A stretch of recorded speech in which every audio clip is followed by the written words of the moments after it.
Isang buhay na ginugol para sa gawain ng Diyos. July 20. Offertory Reading Devotional. At ito ay hindi tulad sa aming inaasahan, kundi ibinigay muna nila ang kanilang sarili sa Panginoon, at sa amin sa pamamagitan ng kalooban ng Diyos. Ikalawang Korinto Kapitulo 8 Versikulo 5. Hinamon ng isang misyonero ang mga kaanib ng kanyang iglesia na gumawa ng pagsasakripisyo para sa gawain ng Diyos.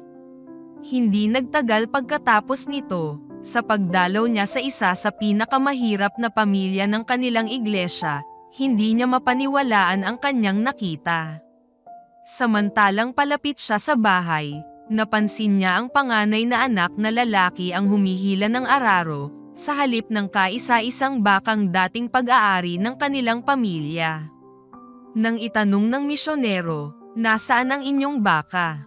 Nagulat siya sa sagot, "Ibinenta namin upang makapagbigay kami ng offering para sa bagong simbahan na itatayo para sa Diyos." Hindi mapigil ng misyonero ang kanyang luha nang kanyang mapagtanto ang tindi ng pagsasakripisyong ginawa ng buong pamilya. Sa ikalawang Korinto Kapitulo 8, inilahad ni Pablo ang halimbawa ng iglesia sa Macedonia upang ituro ang prinsipyo ng tunay na pagtatapat. Nabuhay ang mga Kristiyano sa Macedonia sa matinding kahirapan at naharap sa pag-uusig dahil sa paniniwala sa Panginoong Hesus. Marami ang mga nasa ilalim ng ganitong katayuan ang kikilos na pangalagaan ang sariling kapakanan, subalit hindi ang mga taga-Macedonia.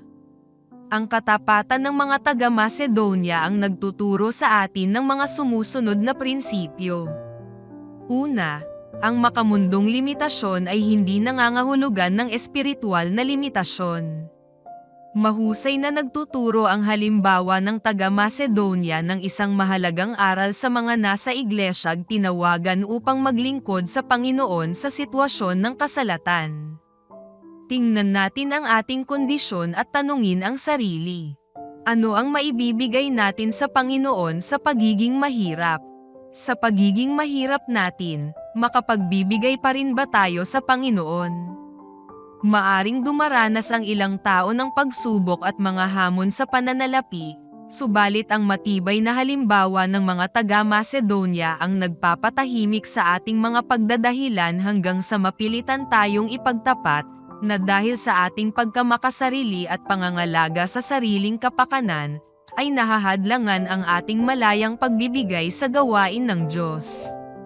Ikalawa, naunawaan nila ang dakilang kaloob ng biyaya ng Diyos. Likas tayong makasarili at walang kakayahang magbigay ng sagana. Upang makapagbigay ng malaya sa gawain ng Diyos, kailangan masumpungan natin ang biyaya ng Diyos kay Kristo Jesus. Ang pagkaunawa sa kanyang sakripisyo sa krus para sa atin ang kikilos sa hindi nakikitang kwerdas ng puso at tutunawin ang pagkamakasariling naninirahan sa atin.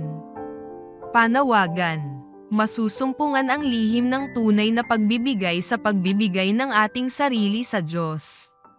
Kapag naging pag-aari ni Kristo ang ating puso, nagiging pag-aari rin niya ang ating mga wallet at mga imbakan ng salapi. Mayroon tayong mabuting halimbawang susundan, kaya ang kailangan nating gawin ay pumaroon sa presensya ng Diyos, at bibigyan niya tayo ng kalakasan at kakayahan upang gawin ang nararapat gawin.